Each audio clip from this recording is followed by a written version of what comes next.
Good evening, ladies and gentlemen. Welcome to this special called board meeting of the Berkeley County Board of Education.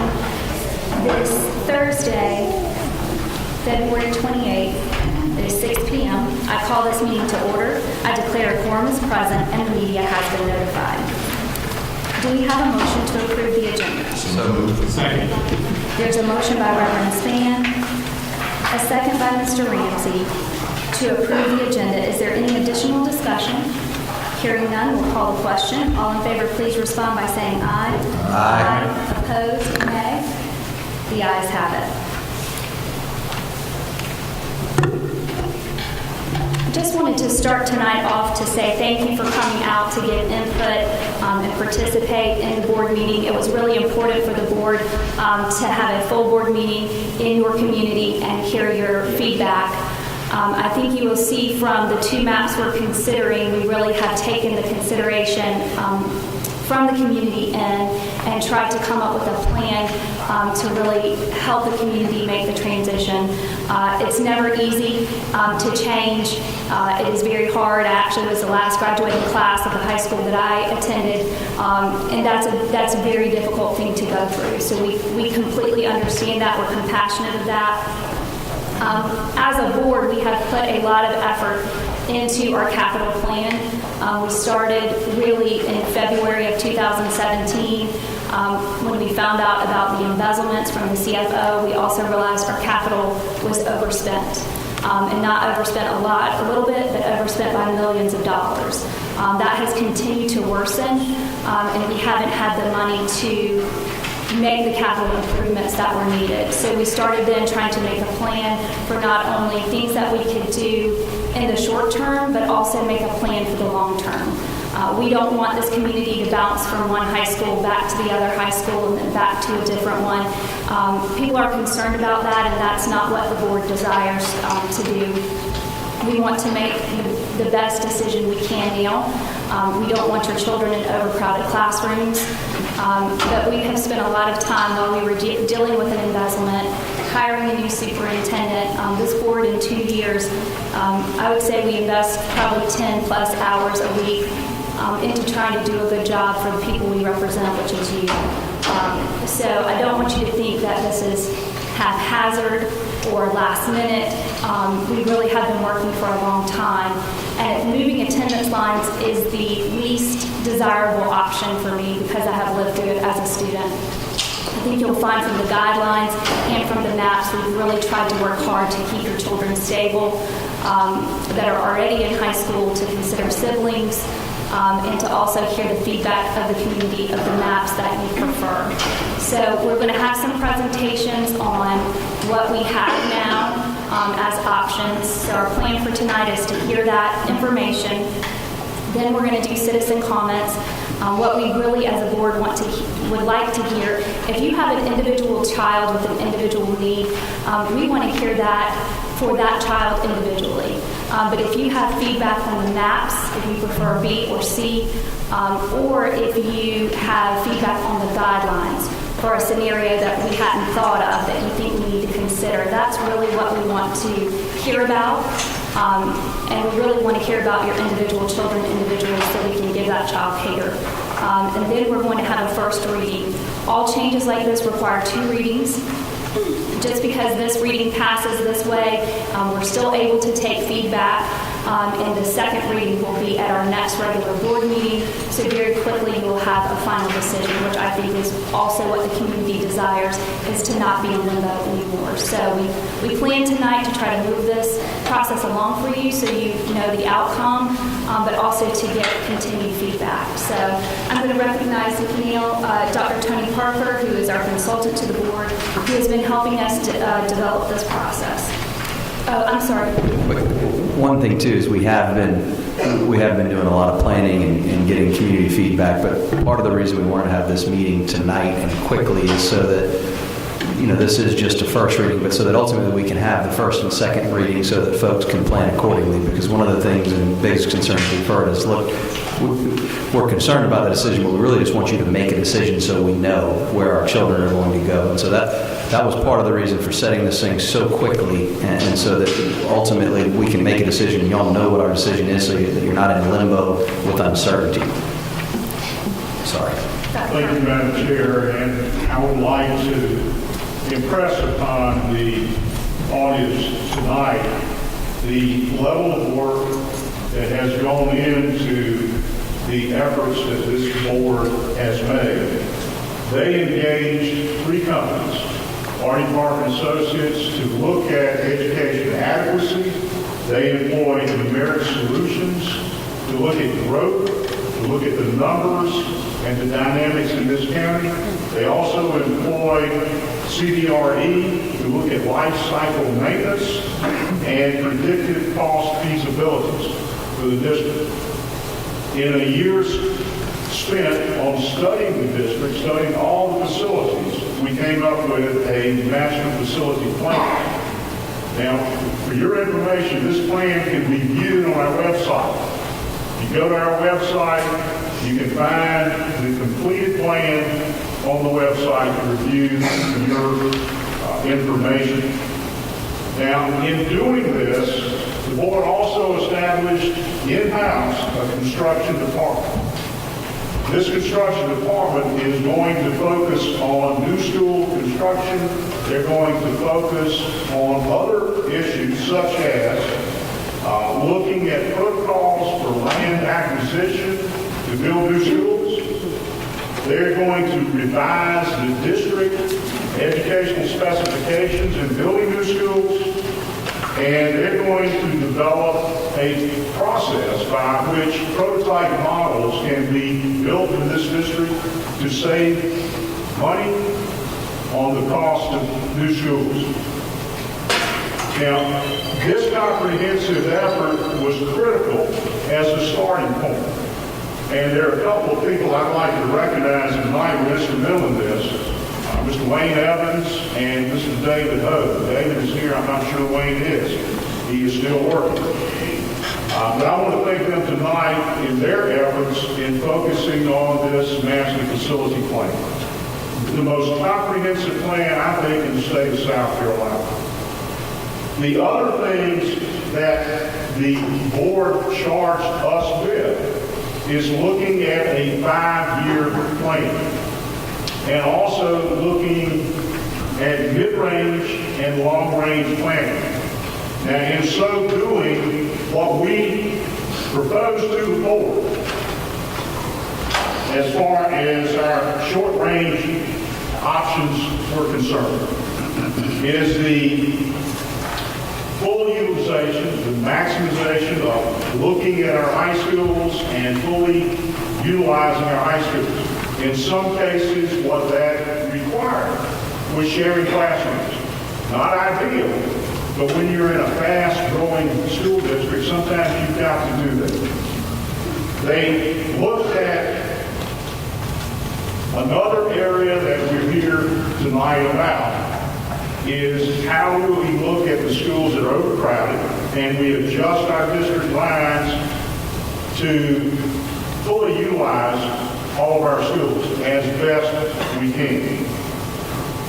We looked at the evaluation and use of outdated buildings on various campuses. We got some buildings that were built in the early 50s. In some cases, these buildings are outdated and they're costing us more to maintain than they're really worth. They need to be demolished and new buildings built. Evaluating the use of temporary classrooms. And I emphasize temporary classrooms because mobile units were never intended to be permanent classroom space. Those were the short-range options that we looked at. Mid-range options determine a viable funding source to improve our schools in the district. One of the things the board is considering, yet they don't have the authority to implement, are impact fees on new home construction. They asked us to address preventive maintenance, building demolitions, and renovations as a midterm avenue in looking at our facilities. Upgrading the school district facilities department to better meet our needs in this school district. And as I mentioned earlier, develop educational specification guidelines. This is absolutely critical as we sit down with architects and explain to them what kind of buildings that we require in Berkeley County. Our long-range options determine viable funding sources for new school construction. We're just ending a bond referendum and bond projects. One way that you can pay for schools is through a bond referendum voted on by the public. As the chairwoman mentioned, we've had a major problem with overspending on this particular bond referendum. At this point in time, the board has determined they want to look at other options as far as paying for schools. What are the other options? I mentioned one earlier, that's impact fees. Another one is sales tax. If you look at Charleston County, our neighbor, they are paying for a lot of their schools through a sales tax that's been implemented there by the state legislature. That's one of the avenues that the Board of Education is considering at this point in time. How do we pay for our new schools? Implement a site selection process to determine the best land for school construction and the most cost-effective site. We're working on site selection protocols at this point in time that the board will be approving in the next few months. That's critical. And I'm going to give you an example of how critical that is. We had, in a district that I was a superintendent in the district, we had free land offered to us. When we did our site evaluation, that free land was going to cost us more in site prep than it would have cost us to buy land. So you don't want to accept free land from a developer that's going to end up costing you more than you could buy the land outright. That's a critical piece. Develop prototype models at elementary, middle, and high schools. A prototype model that adheres to our education specifications. And when you have a prototype model, contractors understand the model after it's been built once, twice, 3 times, and your costs go down. It's a critical part of being really guarded as a Board of Education with the taxpayers' dollars. Now, one of the things you're going to see tonight, we got copies for you here tonight. A 5-year plan was presented to the board. This has not been approved by the board, yet it was presented to the board based on our planning efforts. In this plan, we prioritize the needs for schools. The first priority need is a middle school that would be sited somewhere in the Nexton area. The second one is a new elementary school, and this would come in the I-26 corridor, somewhere in that vicinity. The third priority is a new middle school.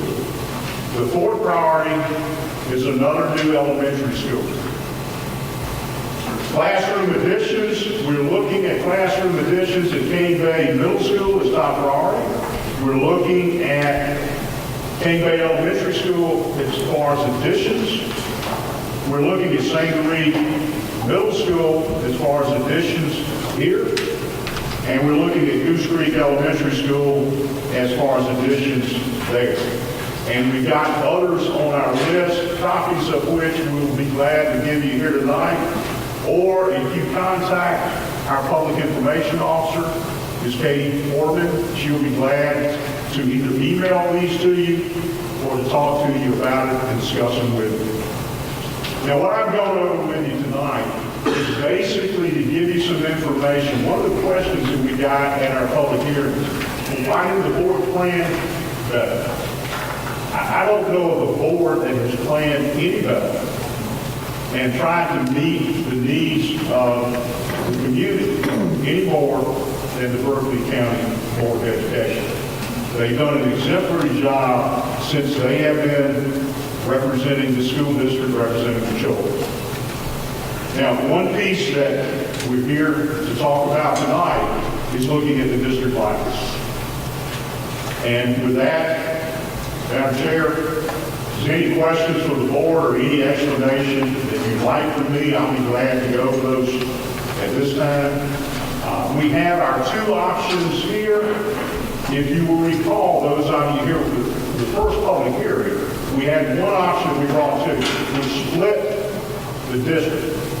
After careful deliberation, the board asked me to go back and bring them additional options. Now, the primary criteria for the first option was numbers. In bringing the other two options to the board, the primary criteria was to look at the district from the standpoint, how do we keep that district together? And focus on a line feeder system. And I think they have done a great job in considering the needs of this school district. Madam Chair. Thank you, Dr. Parker. We'll now move on to agenda item 2B, which is the proposed guidelines for attendance line implementation. Dr. Ingram. Thank you, Madam Chair, board members, staff members, members of the audience. This is basically a repeat of what we reported on Tuesday night with some additional information from the transportation standpoint. We propose that all rising 10th, 11th, and 12th grade students in the modified attendance zone have the option to remain at Cane Bay High School or to transfer to Stratford. Basically, that means if a student is currently at Cane Bay and they're not graduating, they would have the option to stay there for the rest of their high school career.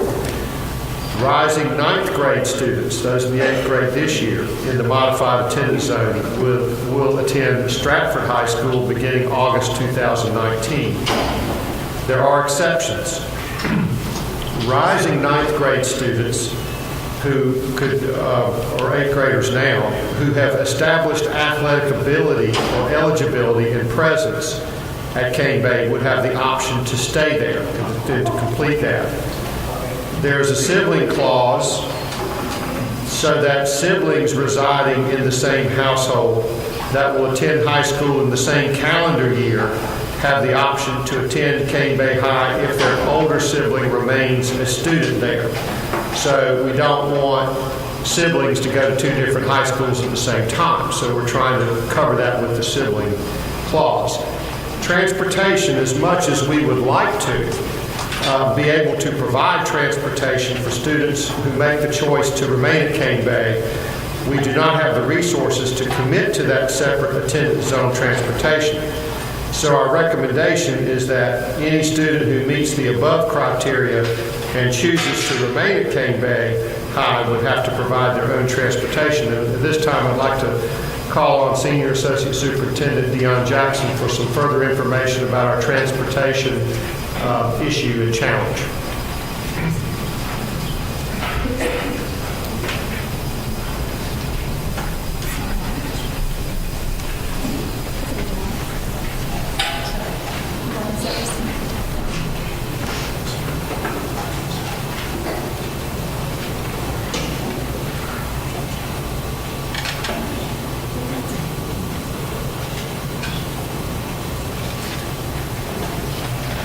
Thank you, Dr. Ingram, Madam Chair, board members. Following up on Tuesday's board meeting, it was requested that we get more information in regards to the transportation logistics regarding this change in attendance zones.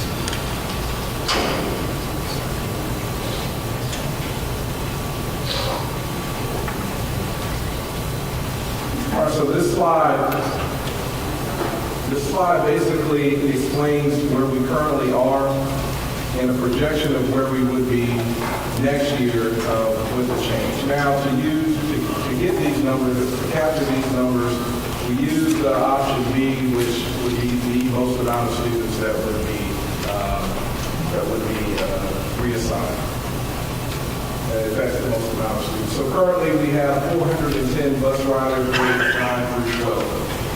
And that's in the entire graded area. The graded area, that's the area that would be affected. So you see that's the St. Louis area, as well as west of I-26. There are 9 buses that serve that area. So with 410 students, we use 9 buses for that area to transport the students to and from King Bay High School. 2019 2020, we estimate that it would be roughly 410 bus riders total. We still would have to see 9 buses, and we would have to transport to 2 schools. So really, we would have less buses to cover the same amount of distance. We provide transportation. I'll explain that a little bit further on the next slide. Again, 9 buses split between the 2 schools. We project, it's tough to know definitively without students and families making a declaration of where the child is in the school. So we projected to be a roughly 5-4 split of those same 9 buses by voted for transportation to King Bay and for to Stratford. Again, the same areas to cover with less buses. So we'll go back. So that entire area right now is being covered by 9 buses. All 9 buses are going to one school. If we need more to provide transportation to those schools, we have to split those buses up. Again, the 5 buses for King Bay, the 4 buses for Stratford. And each bus would have to, the 5 buses would have to cover that entire area, and the 4 buses for Stratford would have to cover the entire area. Because, in essence, we have neighbors that were in the school. So instead of a bus driver, now they may have five bus stops, they have 5 stops. Next year it will double because there's more ground, more students. We have a tiered route structure. Someone asked me, what does that mean? Well, what that means is our bus drivers, they don't just drive high school or they don't just drive middle school. All of our drivers start off with the high school, with an elementary school route. So all of our drivers start off with an elementary school route. And then from there, once they drop those students off, they go and pick up their middle school route. If they do not have a middle school route, they have a high school route, and they will start on that high school route. So because they have an elementary school route, if you use the word impossible, they would not be able to start on the high school route any sooner than they are able to by dropping off at the elementary school students. Now, to accommodate this, at a minimum, we would need 2 additional buses, or 2 additional bus drivers. We have plenty of buses, drivers that were really short. Where we would get this from, we would have to take one of the drivers, use one of the drivers, or a couple of the drivers that do not currently have a high school route. Now, what that would do is it would increase the amount of time on the bus. And that time is an expense that we can cover, so that's what you'll see there. That's a roughly $20,000 per year for the 2 drivers. If we needed more, obviously, that would add roughly $10,000 per driver. And also, in consulting with the State Department of Education, the high school routes, the King Bay high school routes, after this change would not be reimbursed by the state. So currently, we get reimbursement from the state as long as we abide by the state statutes. However, the King Bay high school routes next year will be reimbursed by the state. We estimate there's approximately $42,500 to cover the mileage. That's based on 5 buses. It increases. There are additional buses that go to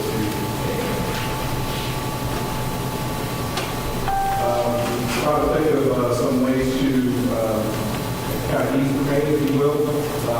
One possibility is the possibility of community stops. So because we would not be reimbursed by the state for for the Kingsley High School routes. We could actually establish stops that are further than 3/10 of a mile away from the student's residence. The reimbursement have to abide by state statute, which requires that the bus stop is within 3/10 of a mile of the student's residence. But it wouldn't be reimbursed, this would be an act on us to establish a general location, strategic locations throughout the community. And I have examples there, the Sangre Library, Tom County Park, and perhaps main entrances to subdivisions. Again, just to reiterate, it's a further distance for students to travel from their residence to get to those stops. The number of students at the bus stop, and there's also no opportunity for accommodating.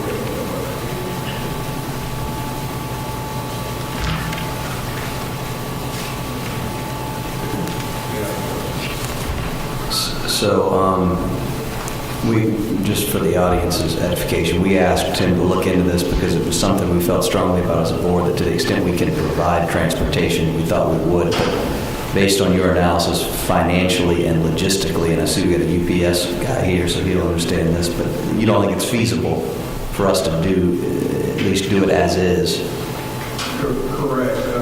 And it's a matter of, you ask the question, can we do it? Doing it is one thing, but to do it to a standard that's acceptable, I'm not very confident. Mr. Jackson, I have a question, because on one of those pages it indicates it's possible two more buses at $20,000 a year for those two buses combined. So we'd go from 9 buses to 11 buses? Yes, sir. We would go from 9 buses to 11 buses, essentially, because, again, it's the same area to cover, but instead of 9 buses covering the same area, we would have 5 buses, and again, 4 buses covering the same area, and that's on the same east side as well as west of I-26. So in addition to the $20,000 for those 2 extra buses, the expense of $42,500 for the other cost that we would not be reimbursed by the State Department. So a total of about $62,500. Yes, sir, and that's, again, that's using the 2 drivers, and we need more drivers, it could increase. But yes, sir. Currently at the Stratford Westview lot, we're short 13 drivers at that lot. Would this require either one of the 2 high schools involved to change their bell schedules? In order to, we would have to do some further analysis, but preliminarily, yes, sir, we're thinking that we would have to stagger them a little bit more in order to attempt to get the students to school on time. Yes, sir. By how much? Not exactly sure. Thank you. I'd like to ask Dr. Wolf about students with special needs. It's my understanding that we provide transportation for students with special needs no matter their assignment. So if a child has an IEP that establishes that child needs transportation, it would be covered. Yes, that is correct. So those children would not be affected by the transportation. We would still be providing them.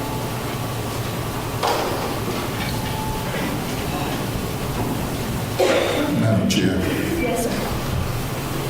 in looking at this strategic location he has, it looks like that would put our children in potential harm by having them to gather at a certain location. I don't think our board would want to put our children in harm with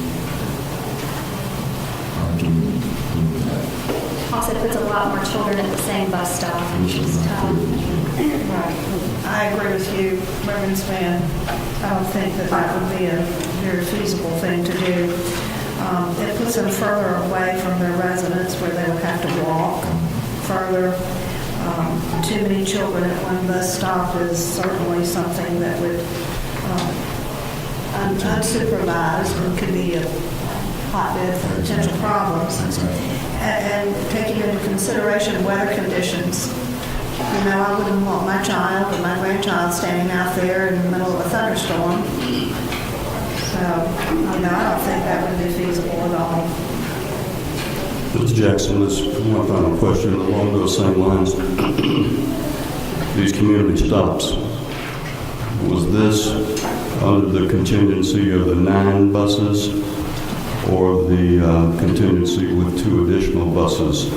So I agree with my fellow board members. I don't want students to have to walk extraordinary numbers of steps away from their home, particularly in light of the weather and other circumstances. But if you add 2 additional buses, is this still in the equation, or do they still go to the 3 tenths? No, sir, that would be both. That would be both options. If we remain with 9, or if we add the 2 additional buses, it would require the use of community stops. Okay, thank you. Am I hearing that it's probably not very possible right now to add more buses and drivers? Again, we would have to use drivers that already have essentially full routes, and they work a full schedule. We would have to compensate overtime, absolutely. So we really don't have that resource available right now. No, ma'am, not at this time. Again, at the Stratford Westview bus shop, we're short 13 drivers. Okay. That's what I thought I heard. So it's not the money, it's the people. It's the people. Right. Manpower.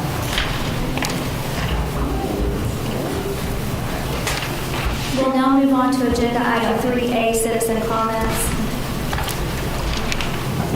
In order to conduct the meeting in an orderly and efficient manner, we ask you to adhere to the following guidelines.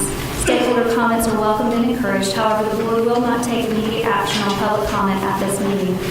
Any person wishing to address the board must register prior to the meeting. Comments must be regarding programs, policies, or procedures, or attendance lines, policies. Comments regarding complaints against employees other than district-level executives, or references to students other than the child of the speaker will not be heard in public session. Groups addressing the same topic should select one speaker. Comments will be limited to 3 minutes per speaker. And we have allocated 1 hour for citizen comments, and we have less than 20 speakers, so we don't need to allocate additional time. James Daniel Johnson. The proposed changes and carry out of exemptions for students who have acquired athletic eligibility, but what about students in art and academic programs? How will this affect their track? Mr. Johnson, if you'd like to come to the podium, we would like to hear you.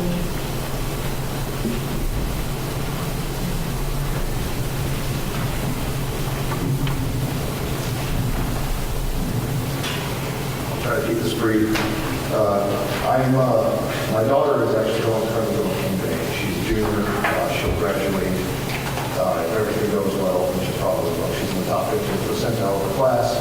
She'll probably graduate during the next year. My sons and twins are entering their 8th grade year, and they'll be rising 9th graders the year that we're proposing to make these changes, so there's no overlap. So there's no carve-out eligibility for me to contain that. My concern is, the question is, what is going to happen to them as far as their track if this changes? They're in a lot of arts programs, a lot of academic programs, and as far as it's been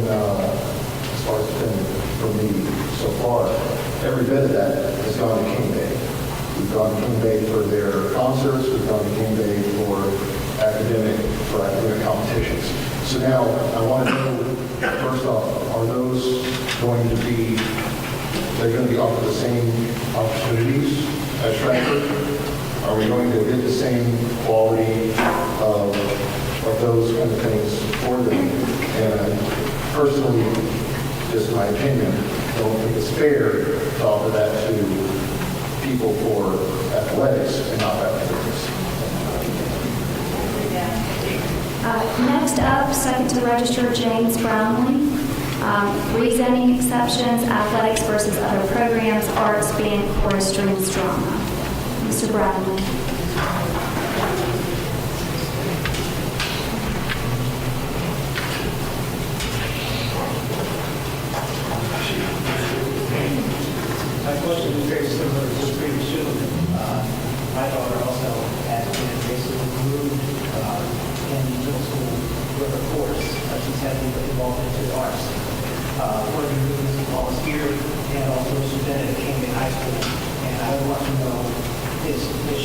well as other students who are just as hard as she is in that course program and the other arts programs. They can be offered that same eligibility exemption as these athletics. Everything's not about football. It's just something that's not very fun. And I just want her to have that same opportunity that she's worked so hard for to continue on. Because I don't believe she would get that same experience at Stratford as I knew she would.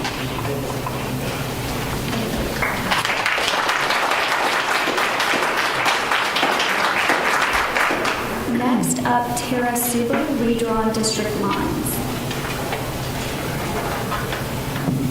Thank you for the opportunity to speak. I was taking notice during the meeting, and my concerns are just the two gentlemen that came up. In my notes, I wrote down, it was mentioned about the central locations for pickup. It would be harmful. It would be putting the kids in a position with this inclement weather. They're recovering. My children don't have that now. They have to walk to the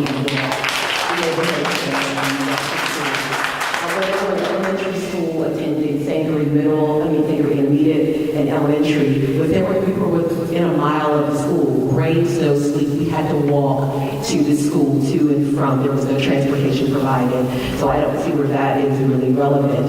So the central pickup area is one thing that I am hoping that you guys would reconsider so that we can go to Cane Bay. So, thirdly, my daughter is at Barrington Middle School. Our neighbors in Charleston County provide transportation for their art students who've accepted into the School of the Arts. My nephew lives in Mount Pleasant. He's transported to the School of the Arts in North Charleston. For 3 years, my husband and I had to provide transportation to and from Barrington Middle School because that's where my daughter is rooted and grounded in the arts program there. We have groomed her. We have made contact with Cane Bay High School. She is now linked to attend, and we're planning her schedule according to moving up to Cane Bay and enjoying their arts program as well. My son is in athletics and in the arts, currently in Cane Bay High School, so she is under the sibling clause that you have. However, once again, I'm looking at having to transport. And fourthly, my husband and I moved from Weatherstone, and for 6 months stayed with family and friends because we could not find the home that we wanted that was in the district line for Cane Bay. And now, 2 years in, to find out that, wow, we're having to go to Stratford, it's just kind of a disappointment. So I would strongly ask that you kindly reconsider maybe the central pickup so that our children can enjoy Cane Bay High School as well.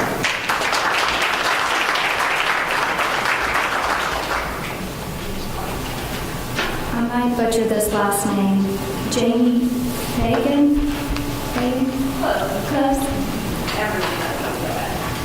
Thank you guys for doing this follow-up because I feel like a lot of us were concerned that after the last meeting we had a lot of questions that might not necessarily get answers. So it's nice and refreshing to feel like we're actually going to revisit all this. So I have a handful of points that I'm just going to try to rapid fire through.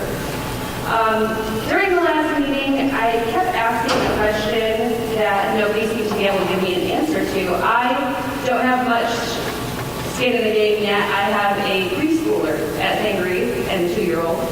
We're a military family. We bought in Sangaree because it's affordable and it was in a good school district. I knew that I wanted my kids in Cane Bay, and we're going to be coming back here. My kids are going to end up hopefully going to a set school and not being shuffled around, but that seems like Sangaree's gotten the short end of the stick on that. So I'm not terribly hopeful, and I think you all understand that. My question that I asked at the last meeting was, I understand that communities like Nexton and Cane Bay, with all their giant building plans and their beautiful homes, are getting these brand new beautiful schools. And I understand that. But we have, according to this, not much fewer students in Sangaree Middle School than Cane Bay Middle School. And it's obviously a problem with Sangaree being shuffled around. So why are we not going to get our own high school? Everyone just said it doesn't make sense, but I don't see why. The numbers don't match up.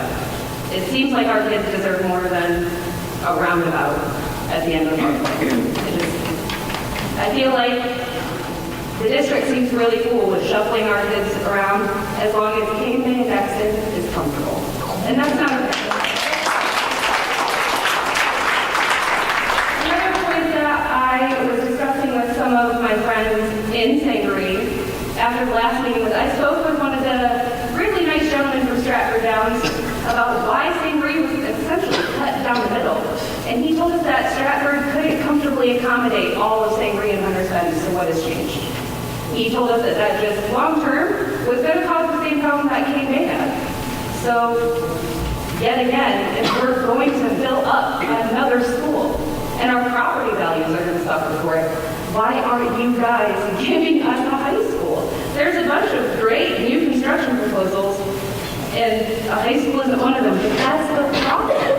Why are we pouring money into things like a band uniform storage room when we don't have a place to send our kids? It just doesn't make sense. And I respect and appreciate, like I said, that you guys are giving us another opportunity to discuss this, but a lot of the concerns that all of us were saying last time was our property values.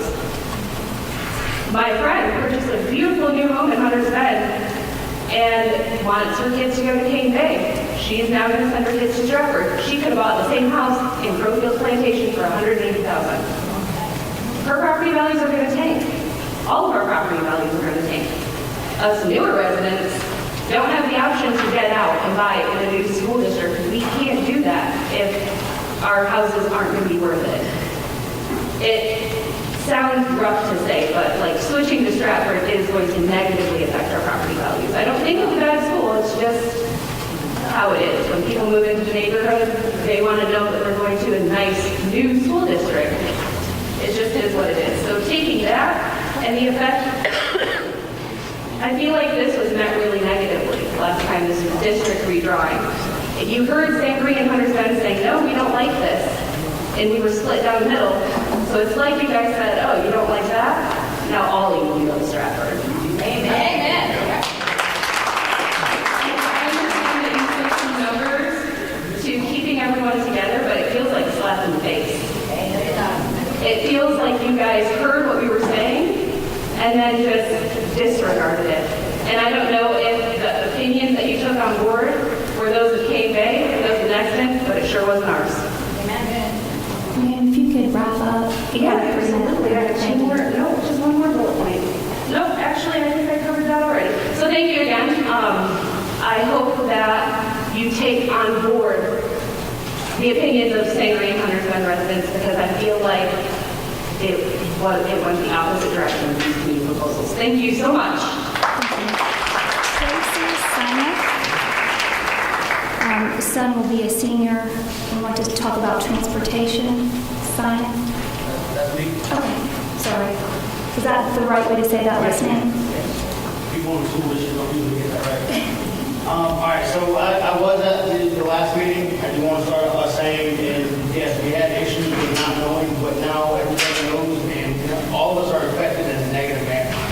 So my son, as a Roman guard, has Asperger's. He's a junior. He's gifted and talented, very bright. He's not going to handle switching to a brand new school with a whole group of kids his senior year. I have to leave for work at 6 o'clock in the morning. My wife is a nurse. She doesn't get home until 9 o'clock the next morning. We cannot provide him transportation back to that school. We can't watch him suffer his senior year going to a new school. As so many other people have said, this detrimentally affects our property value. It affects our children as a whole. It affects our neighborhood, our community. I was told last time personally there was no shortage of buses. We stand here tonight and find out there's 13 buses short. But while you're short drivers, you can't afford to get 2 new buses. The whole thing doesn't make any sense. And you're going to split everything up and use the same amount of buses. But it's more of a bus issue tonight than it is a school population issue. None of this is really adding up to anything that's putting any of us in comfort. It doesn't, logistically, it just doesn't make any sense to us. So you said with an IEP, if they were designated as needing transportation, they would get transportation. My son is designated as needing transportation. Does that mean he won't be covered? We don't generally respond directly during citizen comments, but we need to address your son individually. But it has to do with his IEP, and that lady sitting right there on the end, she can give you the right answer for your child directly.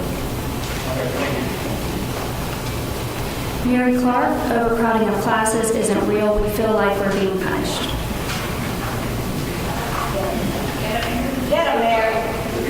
So my daughter is a sophomore at King Bay High School. I have a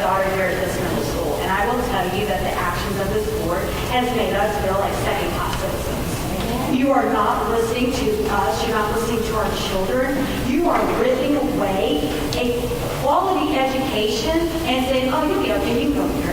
I mean, these kids, not everybody can afford to buy a car for a kid. I'm lucky enough that my kid does. And I'm like on the verge of like, hey, we could do this. We could organize a community carpool. Everybody gets on board. We'll get our kids to K-Bay. But you talk about overcrowding. I have not had a single class that my daughter's been in that has over 25 kids. Her first period class, 7. Her fourth period class, 11. Her third period class, 25. Same with second period. Same way last semester. Same way ninth grade. I don't understand where this overcrowding is coming from. When this first came up, you said you were 41 students over, right? Approximately? Is that right? Okay, well, you got to take it into account that most of those seniors aren't even in class on campus but 4 days a week, if at all. There is no overcrowding at K-Bay. But you're going to take all of us and send us back to Stratford. The reason why you pull us out of Stratford is Stratford is overcrowded. So how is that solving anything? All you're doing is making it easier on the people with the $300,000 homes. Not the people that live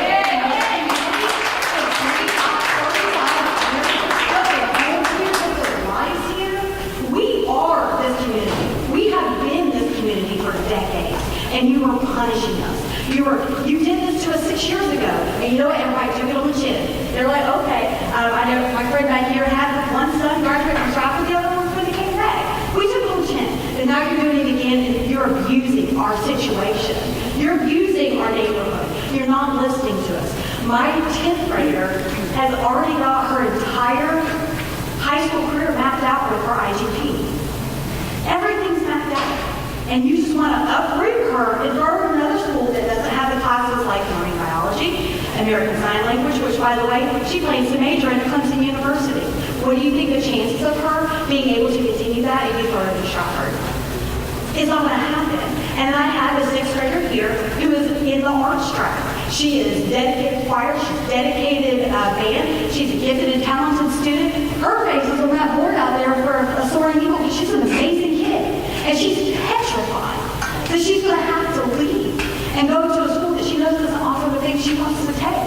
It's not fair to her. It's not fair to her future. And you guys are talking about the buses. Have any of y'all actually driven through our neighborhood during bus time? We don't have coverage. My kids walk about a half a mile to a bus stop. Any given morning, there's about 25 kids standing on the corner and the street waiting for a bus 3 times a day. There's no coverages, there's no safety area, so your community stop argument doesn't stand up to any of us. Our kids have umbrellas, they have rain jackets, they have jumpers, they have jackets. When it rains in thunderstorms now, when it's 20 degrees outside, they're standing out in the middle of the street waiting for their bus. So that argument for community doesn't stand up to us. Because you don't drive through our neighborhood, do any of y'all live in our neighborhood? Do any of you have children that are going to be affected by this? You don't understand how we feel. You're not listening to us when we talk. You're affecting our children's futures. You're affecting their lives. You're asking us to uproot our children just to create another problem in 5 years. It's not fair. You really need to think about the citizens of St. Marie and how long we've been here and established this community. We are Somerville. We were the first family neighborhood, and we're going to continue to be so.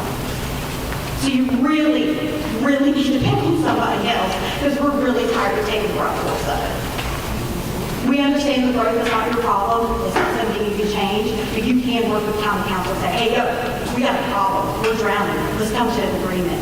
Let's leave our citizens that pay their taxes and vote us into office and put our trust in them to stand up for us and be our voice.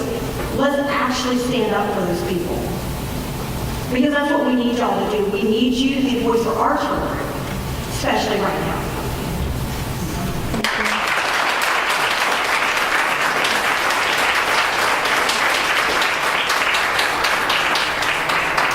Jessica Schaefer, do not move St. Marie to Stratford. Jessica Schaefer. All right, I'm going to be brief because I've already covered most of everything that I have to say. But a couple things that I have not heard tonight are anything about a new high school. And right at the moment, that is where this huge problem is at. The lines are not being moved now from elementary or middle school, anything else. The lines are being moved right now because of a high school. You would think that that would be a priority on the list of the new schools that would be done. The other thing that I don't see on any of these numbers and, lines and all this stuff are the actual numbers right now. What is currently at King Bay, what is currently at Stratford, the amount of kids being moved, and the amount that will affect each school. Those numbers are nowhere to be found. I've done. What I've come up with is that Stratford doesn't have the room to take the children that you're wanting to move, the amount. Right now, King Bay has a 16-to-1 child-to-teacher ratio. Stratford has a 17-to-1. So if you're moving this amount of children to that school, where does that make sense? How is that beneficial to them? I can't find anything that says different to that, and nobody's been able to tell me different. I've been going to the council meetings, I've been talking to my councilman, and what I understand, the damage is done. The impact fees, it's not going to happen because that damage is already done. But I would like to see something more along the lines of an actual high school for the current crisis. Not elementary, not the middle.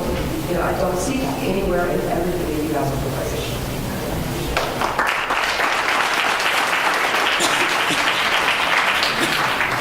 Jeffrey Booker, District Line. Jeffrey Booker.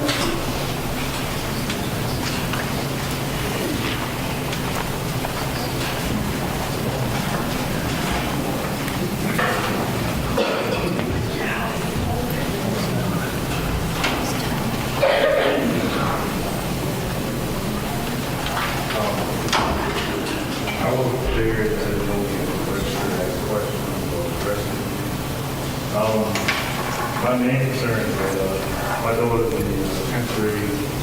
She attends game day. She's in army classes. She's on track for the National Honor Society. She's comfortable at game day. So what you're proposing is I'm just going to rip her out of game day, put her in a new atmosphere. I don't believe she wants to sing like that. She's already comfortable. She's on track for, the graduate of game day. My other question is, is it really a population thing, or is this making room for next community? Yes, To me, it seems like you're just making room for the next I'm middle class. I can't afford to live in Mexico. When me and my wife moved to the area, we chose where we live at now in Hunter's Bend because we were promised that our kids were going to go to King Bay. So now, 8-9 years later, you're just going to rip us up, send us somewhere that we don't want to go. Are you going to take into consideration that the kids that are going to King Bay, in the 10th, 11th, 12th grade, are you going to grandfather them in, let them continue going to King Bay? I mean, what? I mean, you're just ripping a whole community up, just making a room for the next one. I mean, bottom line, it seems like that's what it is. We matter too. Yeah.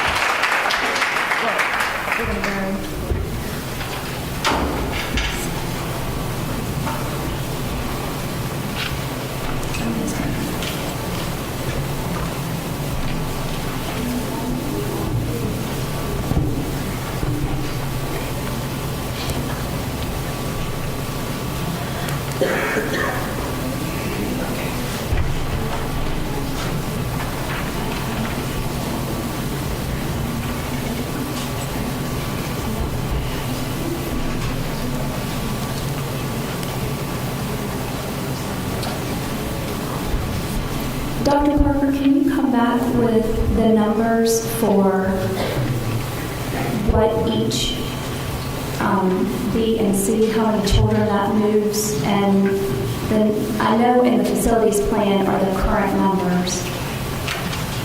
Yeah, the school capacity and the current amount of students that are at each school. To the last gentleman that just spoke to, is it Mr. Brooker? We may have gone through these before you got in, but there is, one of the things we're proposing is that all rising 10th through 12th grade students in the modified attendance zone will have the option to remain at Kingby High School. So,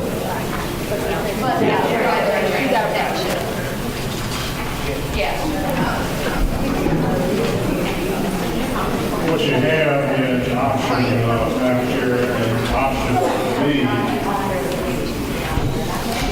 which takes the entire St. Reed attendance area and shifts what is currently in King Bay, and we put it in the Stratford district.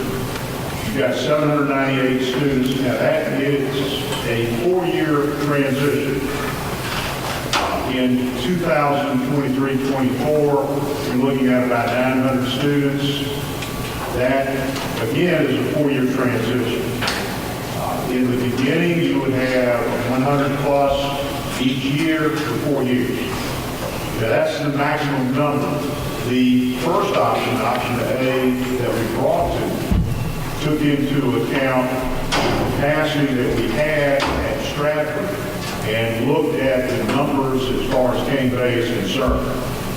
Now, your other point, Mr. McClellan, is in option C. This is a smaller move and eliminates the Dorchester side of I-26. And that's 687 students currently. But then you got the 4-year transition, and in 2023-24, you got 776 students. Now, as far as capacity that we're looking at right now at Stratford, Stratford has the capacity to accept approximately 500 students currently. And what we discussed in looking at growth possibilities in the future is that Stratford's district is not going to be growing as quickly as some of our other districts. So you think that it's going to balance? No. Well, the aggressive, if you take option C, I think you would have a balance or a pretty close to a balance. If you take option B, that's a more aggressive approach, then you're going to look at a capacity where you would be over capacity at Stratford. But that's a 4-year, you're looking at 4 years there. In the first year, you're looking at about 170 students. Are we done with option A entirely? Because nobody's talking about it. Yeah, no, they mixed that. They Berkeley County students going to Berkeley County School. Okay, we really have to stay in protocol and be able to follow the process. But we did start the meeting off saying we felt like it was very loud and clear from all the community meetings that we had that option A did not make anyone we talked to happy. Not one person has contacted anybody and said, please do option A. So option A was taken off the table. But we're getting ready to make a motion so it can be A, B, or C. We'll now move on to agenda item 4A, first reading of attendance line adjustment. Madam Chair, I'd like to make a motion to approve for first reading option C, attendance line adjustment for Stratford High School.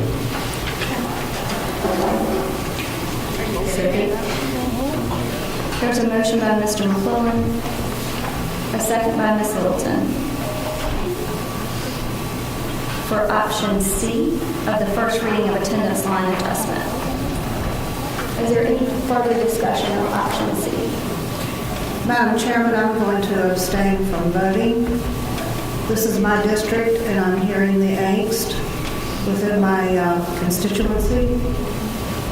So at this time, I'm going to abstain. I will not vote yes or no.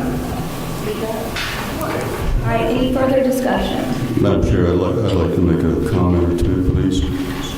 This is like my like district as well. Let me just say that there is an overcrowding problem at all of the King Bay schools. Currently, there's There's 2,130 students at Cane Bay High School, which was built in 1,750. So it's approximately 400 over capacity at this point in time. Those are numbers, those aren't my numbers, those are the facts. Stratford had 3 building programs, the initial, phase 1, phase 2, and phase 3. I know that because I was there at phase 1. I was an assistant principal at Stratford in 1983 when we opened, and all of the Sangaree community went to Stratford, as you know. The capacity for Stratford is 2,200 currently with all of the building programs. The current student load is 1,750. So they have about 400 spaces available at Stratford, but Cane Bay is over that likewise number at Cane Bay. Now, if you look at and let me just say, option C is a whole lot better than the first option, because I was here and we talked about that, and it was not a viable option because it split the Sangaree community. You'd have half the kids on one side of the street going to Stratford and half the kids on the other side of the street going to Cane Bay, and that's not in the best interest of the community to divide students. It's not a question and answer. It's a public meeting. Your time is citizen comments. My heart is broken. I went through the same thing. I 100% understand your compassion. My high school was closed. It doesn't exist anymore. So yes, ma'am, I do completely understand. I have been to meetings like this as a teenager. I completely understand. We have a really hard decision to make. Because if we don't address this, then people are going to say, you put my kid in an overcrowded school, and there were seats at another school that you didn't make available to me. This is a very, very, very hard decision, and we don't take it lightly, but it can't be yelling. You can't yell. It cannot be yelling. It has to be, Mr. Barrow is speaking. He is your board member. He deserves respect, just like every person sitting up here. We listened during citizen comments, and now we have to debate and decide what we're going to do. But it's not a question and answer. So I apologize, Mr. Barrow. Thank you, Madam Chair. I understand the angst and frustration of the folks. But let me just say this, and Dr. Parker's correct. In 4 years, Stratford will be right at max, or maybe 100 or 200 more than max. Let me just say this, if we don't do something at Cane Bay, they're going to be 700 to 800 over. They're already 400 over the maximum capacity. You cannot put trailers in Cane Bay. That is a stipulation by the people who own the property. They would not allow us to do that. So we'd have to either build there, which is an option, but it's not something in the short term. We have to relieve the crowding at Cane Bay. There is ample opportunity. And in 4 years, it is correct. And I spoke to this in the last board meeting or two. We do certainly need, there is a need for, within the next 5 to 8 years, a high school. And that is in the works. That's in the plan. But the contingency is for the priority for the elementary and middle schools first, and I understand that. So let me just say that this particular proposal, option C, I actually am opposed to that because it does continue to separate the Sangaree and the other community. It's not a contiguous map. And also, if you go with option B, it's contiguous and all of the students are transported to Stratford, in that anything to the right of 17A down to 176 would be Stratford. Anything to the left of it would be Cane Bay. That is going from Somerville to Moncks Corner. So it's not an optimal circumstance, and I do hear your voice about the transportation issue, and that is not decided. This is a recommendation that the superintendent and the district staff has provided to the board, and we will discuss that in just a little bit. But the reason I said what I did was because there was evidently some concern that Stratford is already overcrowded. That is not true. That is not true. I know these principals. I talk to them on a weekly basis, and they have excellent programs at both Stratford and Cane Bay. So thank you for the opportunity to speak. I want to add one other thing to the reason that I'm abstaining tonight from voting is that, yes, I want the transportation issue to be addressed. We have poured over this, the superintendent's poured over this, his cabinet's poured over this, we've gone back and forth with this, and I have listened to all of you folks. I was at the last forum meeting, and I paid very close attention to your concerns about your children being in their programs, and this is the reason why we're grandfathering the 10th, 11th, and 12th graders. And the rising ninth or the rising ninth graders. I'm sorry, the ninth graders as well, not the rising ones, but because we do care and we don't want to rip them out of their realm of study and the direction that they're going. We take this to heart. I don't take this lightly. This is a major responsibility. I have a grandchild going to school in this district. It concerns me. I want her to get the optimum education that she can get. And I'm hearing all of you folks out there, every one of you. And I'm hoping that maybe at some point in time we can get some sort of transportation issue arranged for those children who are still wanting to continue to go to Cane Bay. And we're working hard on trying to work out all of these different glitches so that we can accommodate you folks. I care, and that's why I'm abstaining tonight. I've heard you. I've heard every word tonight that you've spoken. I'm listening. Your children are just as near and dear to me as my own and my granddaughter, and I do care. And I want us to be able to provide what we can for you. But we also need for you to understand that our resources are limited. We can't just produce it. It doesn't happen that way. And there may be an opportunity for us to come up with some transportation. And that's the reason why I am abstaining tonight from this first reading. Because I want to hear what else we might be able to come up with. Thank you, Madam Chairman. Is there any further discussion? Hearing none, we'll call the question. All in favor, please respond by saying aye. Aye. Opposed, nay. Nay. Motion carries. Next item on the agenda is the first reading of the guidelines for attendance line implementation. Is there a motion? So moved. Second. There's a motion by Mr. McClellan, a second by Wilford, to approve the proposed guidelines for attendance line implementation.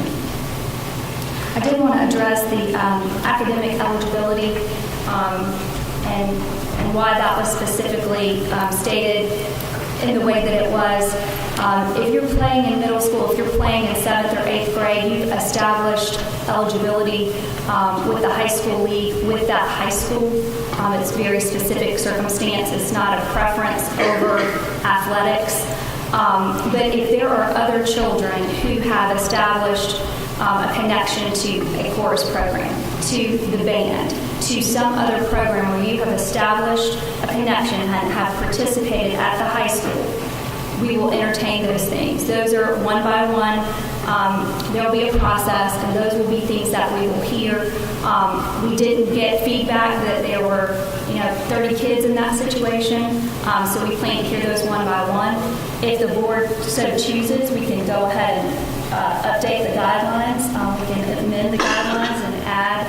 But our specific intention was if your child is already connected to that high school and has established that connection with that coach, with that band director, with whatever program that is at the high school, that they would be able to continue that connection. Athletics is just specific because of the eligibility that's set by the high school league. And that's why it was out there. It's not preference for football. It's just something that's very specific. I think the last one we moved hand-in-hands with Philip Simmons, Mr. Jackson, didn't we? We did band. We did band chorus, as well as athletics. So I think that's a very reasonable amendment. So I would like to make a motion to amend the exceptions for athletic to also include arts, band, chorus,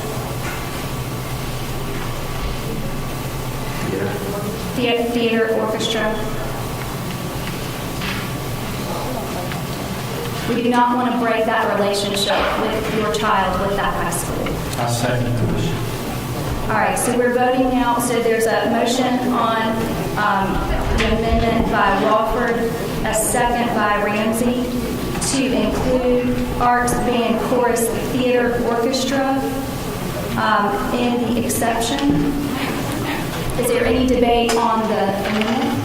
I'd like to ask a question. Are we talking specifically about students that are already in those programs or desire to become part of the program? Because I think that's a notable exception. I am in favor of students that are already in programs. I am not in favor of students that desire to be in programs but are not currently a part of the program that came back. The word says established. I think the word established, the staff will have, I mean, to me that means you're in that program. You're marching in the marching band, or you're performing with the orchestra, or singing with the chorus. That's what I have no issues with that, but I wanted to stipulate that it's not a wish list. It's a current program that a student is actively participating in currently. Yes, sir. Any additional discussion? We'll call the question on the amendment. All in favor, please respond by saying aye. Aye. Opposed, nay. The ayes have it.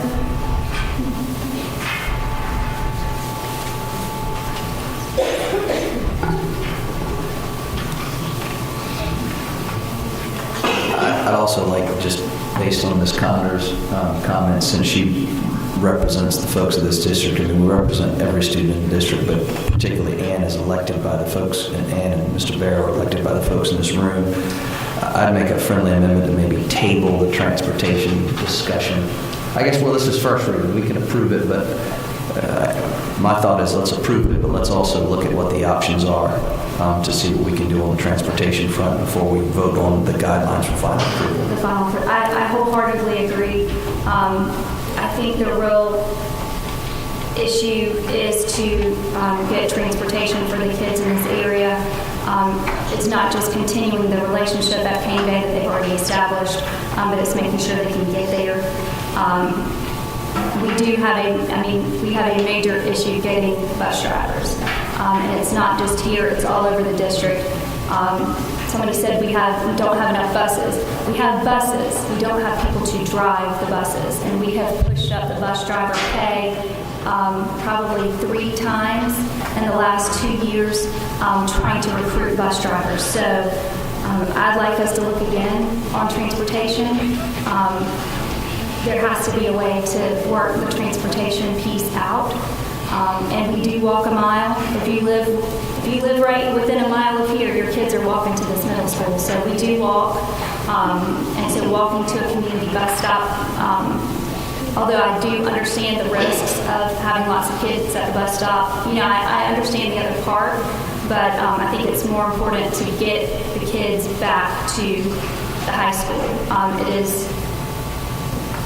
It is not good for kids' long-term future to change high schools midstream. We all acknowledge that. You actually have 2 mental health counselors, social workers sitting on this board.